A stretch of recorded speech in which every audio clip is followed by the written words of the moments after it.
Kisah ini merupakan lanjutan kisah saat Kadru menanyakan kenapa Garuda tidak membawa Amrita untuk mereka.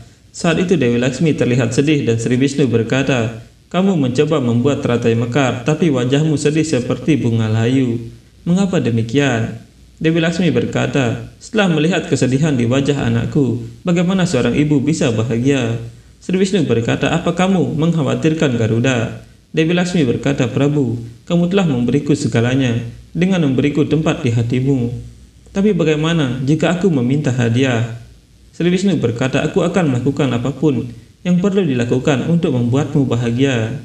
Dewi Laksmi berkata, "Prabu, aku tidak bisa melihat Winata dan Garuda sedih. Tolong lakukan sesuatu, bantu mereka bebas dari kesedihan ini." Sri Wisnu tersenyum mendengarnya dan Dewi Laksmi berkata, "Prabu, mengapa kamu tersenyum?" Saat itu Kadru berkata, "Apa maksudmu Garuda? Di manakah Amrita itu?" Garuda berkata, "Ratu, bahkan jika aku mau, aku tidak bisa mendapatkan Amrita untukmu. Dan kamu tidak bisa mendapatkan Amrita juga." Kalia berkata, "Apa maksudmu Garuda?" Garuda berkata, "Hanya Dewa Wisnu yang dapat memutuskan siapa yang dapat dan tidak mendapatkan Amrita. Prabu Sri Wisnu telah memutuskan bahwa mulai sekarang hanya para dewa yang berhak atas Amrita. Bahkan iblis pun tidak mendapatkannya." Kadru berkata, "Bagaimana mungkin ketika Wasuki diambil para dewa dan iblis, keduanya telah sepakat bahwa Amrita akan dibagikan kepada anak-anakku juga." Garuda berkata, "Tapi mereka tidak punya hak untuk membagikan sesuatu yang bukan milik mereka. Mereka membuat janji yang tidak akan pernah bisa mereka penuhi. Keputusan ini hanya dibuat oleh Dewa Narayan. Kamu tahu ketika Rahu secara tidak adil mencoba mendapatkan Amrita, Dewa Wisnu memotong kepalanya dan memisahkannya dari tubuhnya. Bahkan setelah minum Amrita, hidupnya lebih buruk dari kematian. Ratu, saranku padamu adalah kamu harus melupakan Amrita dan menerima keputusan Prabu Sri Wisnu."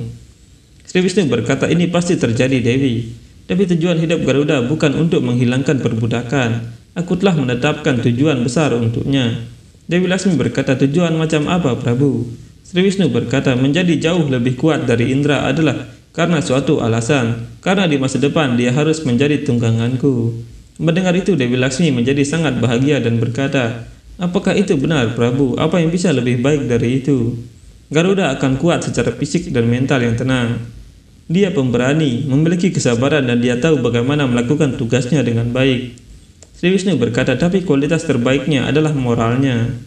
Guci berisi Amrita ada di tangannya, tapi dia bahkan tidak berpikir untuk meminumnya."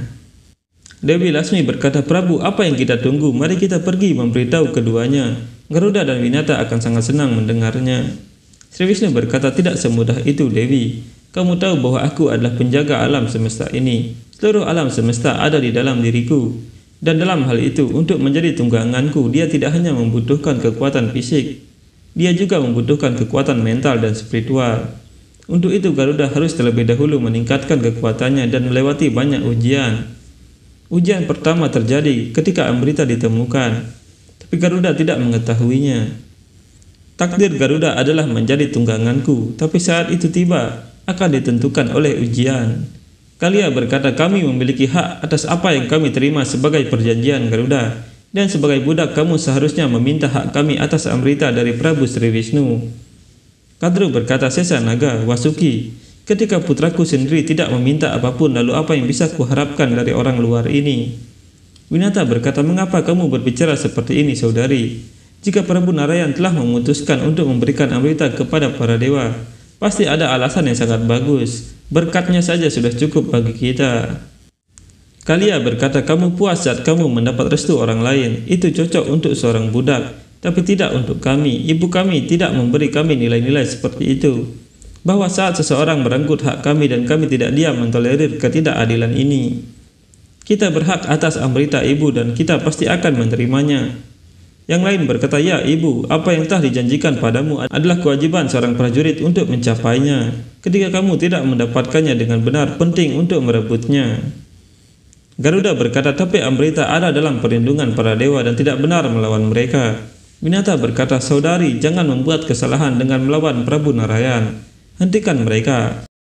Kalia dan yang lainnya berkata, "Berkati kami Ibu."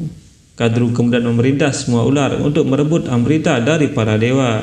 Garuda berkata, apa yang akan terjadi sekarang ibu? Dewi Laksmi berkata, Prabu, situasi tampaknya tidak membaik di bumi. Kadru tidak belajar apapun dari pernikahan kita atau dari pengalaman pribadinya. Meskipun mengetahui apa yang terjadi dengan Rahu, dia mengirim anak-anaknya untuk merebut Amrita. Sri Wisnu berkata, jika Kadru sudah tahu tentang apa yang baik dan apa yang buruk, maka Winata tidak perlu tinggal bersamanya sebagai pelayan terlalu lama. Niat buruk membawa keragaman. Dewi Laksmi berkata, tapi Prabu, sampai Kadru tidak menyadari perbuatannya, Winata tidak akan bebas dari perbudakan ini.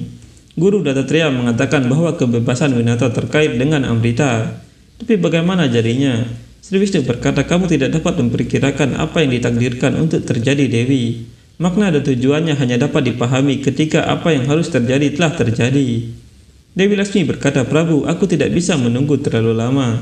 Beri aku beberapa petunjuk. Sri Wisnu berkata, takdir telah mulai membentuk ciptaannya. Pada tahap pertama aku akan dibantu oleh awataraku yang sedang bertapa di pertapaan Badrika, Nara dan Narayana. Saat itu Nara dan Narayana sedang bermeditasi di pertapaan mereka. Sri Wisnu muncul di hadapan mereka dan berkata, Nara, Narayana, sekarang saatnya untuk pencerahan Garuda. Mereka berkata, kami mengerti Prabu, semuanya akan terjadi seperti yang kamu inginkan. Saat itu Kadru sedang menunggu putra-putranya sambil berkata, di mana anak-anakku? Mengapa mereka masih belum kembali? Kadru melihat kereta Dewa Indra di langit dan berpikir, kereta Dewa Indra, ini berarti putra-putraku menang. Mereka telah mengalahkan Indra dan untuk menyelamatkan nyawanya, Indra memberikan keretanya kepada mereka. Itulah sebabnya mereka kembali dengan kereta suci ini. Kadru dengan cepat keluar untuk menyambut putra-putranya, tapi dia terkejut. Satu persatu putranya terjatuh dari langit dengan penuh luka. Kadru menangisi putra-putranya dan berkata, saudara mereka bahkan tidak berpikir tentang luka-lukanya dan mengorbankan dirinya di tengah lautan yang bergolak. Terus menderita dengan semua masalah, dia memungkinkan kalian untuk mendapatkan Amrita, dan kamu menunjukkan perilaku buruk seperti ini pada mereka. Dewa Indra berkata, mereka adalah saudara dari Wasuki yang sama dan anak-anakmu, dan itulah mengapa mereka hidup, atau mereka akan dibunuh karena mencoba mencuri Amrita. Kadru berkata, sebanyak hak yang kalian semua para dewa miliki atas Amrita, anak-anakku memiliki hak yang sama, mereka juga putra Resi Kasyapa. Dewa Indra berkata, iya itu mereka, tapi jika mereka berhak atas Amrita, maka Prabu Sri Wisnu akan memberi mereka Amrita. Tetapi sekarang kamu harus menerima kebenaran, dan kebenarannya adalah bahwa putramu tidak layak mendapatkan Amrita. Kadru berkata, mengapa? Apa yang kurang dari anak-anakku? Dewa Indra berkata, kekurangan. Ibu, ketika cinta menjadi terlalu berlebihan, itu menutup matamu dan membelenggu kakimu, dan itu juga terjadi padamu. Garuda berpikir, aku setuju saudara-saudaraku menyerang Dewa Indra untuk Amrita, tapi dia tidak benar berbicara dengan bibiku seperti ini. Dewa Indra berkata, sekarang kamu telah bertanya, jadi tugasku untuk membawamu berhadapan langsung dengan kebenaran. Ini adalah tanggung jawabku, jadi dengarkan. Kekurangan pertama adalah mereka mendukung ibu mereka yaitu kamu untuk setiap kesalahan yang kamu lakukan.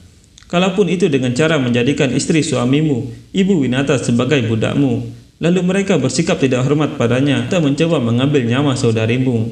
Dan bukan hanya itu, mereka bahkan tidak memiliki rasa terima kasih dan kasih sayang. Mereka beracun di hati mereka. Tapi jika mereka mendapat hak atas Amrita, maka keseimbangan akan rusak di bumi, dan aku tidak akan membiarkan itu terjadi. Winata berkata, tapi Dewa Indra, kamu juga bisa menjelaskan hal ini kepada mereka dengan penuh kesopanan. Kamu juga saudara mereka. Garuda berkata, ya Dewa Indra, ibu benar. Perilaku kejam seperti itu tidak diperlukan pada mereka. Dewa Indra berkata, ibu Winata, Garuda, kalian berdua lupa bahwa mereka menyerang lebih dulu. Dan ini juga benar bahwa ibu yang tidak cerdas, yang tidak bisa membedakan antara baik atau buruk demi ambisinya. Jangankan dengan kata-kata, bahkan menjelaskan dengan cinta pun tidak mungkin. Sesuai aturan mereka harus dihukum mati. Aku telah memberikan hidup mereka sebagai sumbangan. Apa ini bukan belas kasihan dariku?